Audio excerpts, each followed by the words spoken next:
যখন একজন নারী আপনার পাশ দিয়ে যায়, আপনি যেন দেখেন একটা মাংসপিণ্ড হেঁটে যাচ্ছে। আপনার দু চোখ সর্বদাই নিরীক্ষণ করে বেড়াচ্ছে প্রত্যেককে। সারাটাক্ষণ আপনি হা করে তাকিয়ে থাকেন, চেয়ে থাকেন, চোখ নামিয়ে নিতে আপনার রীতিমতো কষ্ট হয়। যখন আপনি সাবওয়েতে কিংবা ক্যাম্পাসে অথবা যখন কর্মক্ষেত্রে নয়তো রাস্তা দিয়ে হেঁটে যাচ্ছেন, আপনি পারছেন না নিজেকে সংযত রাখতে। হয়তো একটা বিলবোর্ডের দিকে তাকালেন, আপনি দ্বিতীয়বার তাকান, তৃতীয়বার তাকান।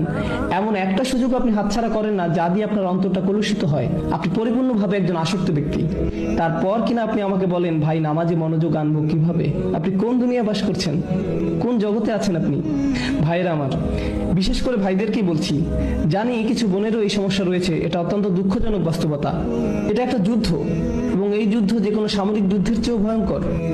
এটি সেই যুদ্ধ যা কিনা ধ্বংস করে দিচ্ছে আমাদের অন্তরকে। এই জিনিস আমাদের ঘর পর্যন্ত প্রবেশের পথ করে নিচ্ছে, রাস্তা বানিয়ে নিচ্ছে। আচ্ছা, আমিও চাই আমাদের সন্তানদেরকে এসবের হাত থেকে যত দূর সম্ভব বাঁচাতে, কিন্তু যখন আমার সন্তান স্কুলে যায়, সেটা ইসলামিক স্কুলই হোক না কেন, খুবই উজ্জ্বল সম্ভাবনা রয়েছে যে কেউ একজন হতে পারে তারই এক বন্ধু তার আইপ্যাড বা অনুরূপ কোনো মোবাইল ডিভাইস নিয়ে এসে বলবে, দেখো দেখো সবাই। এটা খুবই বাস্তব একটা চিত্র, মোটেই কাল্পনিক কিছু নয়। এজন্যই আমাকে আমার সন্তানদেরকে প্রস্তুত করতে হবে এই কুৎসিত কদাকার জগৎ সম্পর্কে, যার মুখোমুখি তারা হবেই এক সময়।